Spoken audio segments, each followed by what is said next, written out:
Welcome to red TV. నేను మీ తేజ. పాకిస్తాన్లో ప్రజలు చనిపోతున్నారు.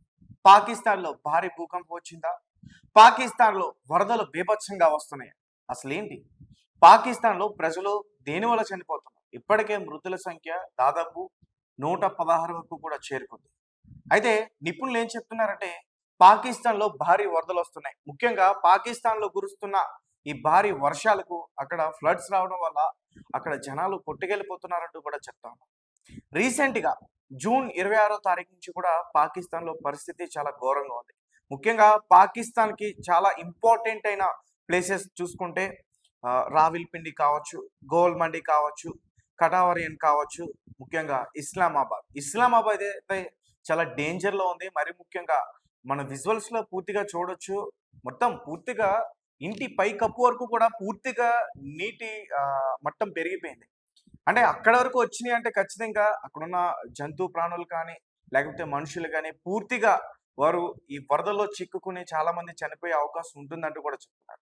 దాదాపు 253 మంది ఈ రోజుకి ఎప్పుడైతే జూన్ 26వ తారీఖు నుంచి స్టార్ట్ అయినాయో అక్కడ ఫ్లడ్స్ ఈ రోజుకి 253 మంది వరకు కూడా తీవ్రంగా ఇంజ్యూర్ అయ్యారంటూ కూడా చెప్తున్నారు. అయితే నిన్న దాదాపు ఒక 5గురు అనుకుంటా అప్పటికే వాళ్ళందరినీ కూడా సేవ్ చేసే ప్రయత్నం చేస్తా ఉన్నారు. ఒక 5గురు మాత్రం వాళ్ళ కళ్ళ ముందే వాళ్ళు కొట్టుకుంటూ వెళ్ళిపోయారు. ఆ వరదల్లో వాళ్ళందరూ కూడా ప్రాణాలు విడిచారు.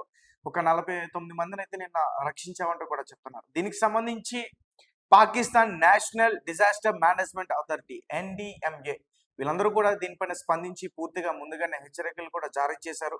వాళ్ళందరినీ కూడా లోతట్టు ప్రాంతాల నుంచి అంటే కొంచెం ప్రమాదం లేని ప్రాంతాలకి తీసుకెళ్లే ప్రయత్నాలు కూడా జరుగుతున్నాయి. ఇది కాస్త భారతదేశంలో దీని గురించి ఏం చెప్పుకుంటున్నారంటే వీళ్ళకి ఇలా జరగాల్సిందంటూ కూడా చెప్తా ఉన్నారు.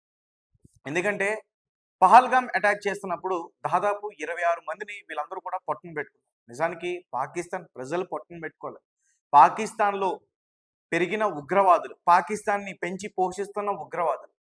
ఆ ఉగ్రవాదులు ఇక్కడ 26 మందిని చంపేశారు. దాని తర్వాత మన ఆపరేషన్ సింధూర్ అనే ఒక పేరుతో వారిపైన దాడి చేయడం, వారిని హతమార్చడం, కొంతమంది ఉగ్రవాదులను కూడా చంపేయడం ఇవన్నీ కూడా జరుగుతూ ఉన్నాయి.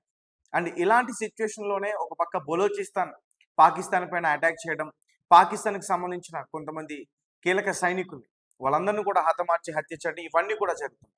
అయితే దీని గురించి ఇప్పుడు ఇక్కడ ఎక్స్ అకౌంట్‌లో ఇండియా ఎక్స్ అకౌంట్‌లో దీని గురించి పెద్ద ఎత్తున చర్చలైతే నడుస్తున్నాయి. ఎందుకంటే వీళ్ళకి ఈ రకంగా జరగాల్సిందే. వీళ్ళు మన ప్రాణాలని పొట్టన పెట్టుకున్నారు. ఇప్పుడే కాదు ఇంతకుముందు జరిగిన వార్ నేపథ్యంలో కావచ్చు, లేకపోతే ఇతర ఉగ్ర దాడుల్లో కావచ్చు, 2008లో ముంబైలో జరిగిన బ్లాస్ట్ కావచ్చు, ట్రైన్ బ్లాస్ట్ కావచ్చు, ఫ్లైట్స్ హైజాక్ కావచ్చు. ఇలా చెప్పుకుంటూ పోతే పాకిస్తాన్ చేసిన దాడుల వల్ల భారతీయులు చాలా మంది కూడా చనిపోయారు. సో ఇప్పుడు వాటన్నిటికీ ప్రకృతి వారిపైన కన్నెర చేసింది. అందుకే దాదాపు 116 మంది చనిపోయారంటూ కూడా చెప్పాలి. నిజం చెప్పాలా అహ్మదాబాద్‌లో జరిగిన ఇన్సిడెంట్ మీకు ఇంకా గుర్తే ఉంటుంది. ఒక ఫ్లైట్ ఎగిరిన వెంటనే మొత్తం కూడా పూర్తిగా క్రాష్ అయిపోయింది. ధ్వంసం అయిపోయింది. దాదాపు 200 పైగానే చాలా మంది చనిపోయారు. ఆ ఫ్లైట్‌లో ఉన్నవాళ్ళు కావచ్చు, అలాగే ఎక్కడైతే క్రాష్ అయిందో బీజే మెడికల్ కాలేజ్ అక్కడ కావచ్చు. మొత్తం ప్రపంచంలో ఉన్న దేశాలన్నీ కూడా చాలా చాలా బాధపడ్డాయి. నిజానికి భారతదేశంలో జరిగిన సంఘటన గురించి. పాకిస్తాన్ మాత్రం అక్కడ సంబరాలు చేసుకున్నాయి ఆ రోజు. దానికి సంబంధించిన వీడియో కూడా నేను పక్కన ప్లే చేసే ప్రయత్నం చేస్తాను. ఎందుకంటే భారతీయులు చనిపోయారని ఒక ఆనందం వాళ్ళ సెలబ్రేట్ చేసుకున్నారు. కానీ మనం మాత్రం చాలా తీవ్రమైన దిగ్భ్రాంతిలో ఉన్నాం. ఆ ఘటన గురించి ఇప్పటికి కూడా మర్చిపోలేకపోతున్నాం. అంటే ఇప్పుడు పోస్ట్ చేస్తుంది తప్పు అని కొంతమంది చెప్తున్నారు. ఎందుకు తప్పు? మనం చేస్తుంది కరెక్టే.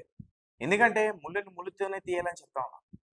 రీసెంట్‌గా అక్కడ జరిగిన సిచ్యువేషన్ ఏదైతే ఉందో అక్కడ ప్రజలు చనిపోతున్నారో అది నువ్వో లేకపోతే నేనో చేసింది కాదు. ప్రకృతి చేసింది. ఎందుకంటే కావాలని మనం ఏది వాళ్ళపైన వాటర్ అటాక్ చేయలేదు కదా! వాటర్‌తో దాడి చేయలేదు కదా! ప్రకృతి కన్నెర చేసింది. దానివల్ల అక్కడ తీవ్రమైన వరదలొచ్చాయి. ఆ వరదల్లో వారు చిక్కుకున్నారు. ఆ వరదల్లో కొట్టుకెళ్ళిపోయారు. ఎందుకంటే వాళ్ళందరూ కూడా భారతదేశాన్ని ద్వేషించేవాళ్ళు. నిజానికి ఇక్కడ జరిగిన సిచ్యువేషన్ పాకిస్తాన్‌లో జరిగిన ఏదైతే ఈ ఫ్లడ్స్ రావడం వల్ల దాదాపు 116 మంది చనిపోయారు. దాదాపు 253 మంది ఇంజ్యూర్ అయ్యారు. అలాగే నిన్న 5గురైతే మాత్రం స్పాట్‌లోనే చనిపోవడం జరిగింది. రావిల్పిండి, గోవల్మండి, కటారియన్, ఇస్లామాబాద్ అలాగే లోయనుల్లా బెసిన్ అనే ప్రాంతంలో కూడా ఇప్పుడు చాలా డేంజర్‌గా ఉన్నట్టుగా కూడా చెప్తున్నారు. అంటే ఇప్పుడు ఏయైతే అక్కడ వరదలు వస్తున్నాయో, ఇంకొక 10 రోజులు అది అలానే జరిగితే మాత్రం ఇంకా పాకిస్తాన్ తీవ్రమైన నష్టం చూసే అవకాశం అయితే ఉంటుంది.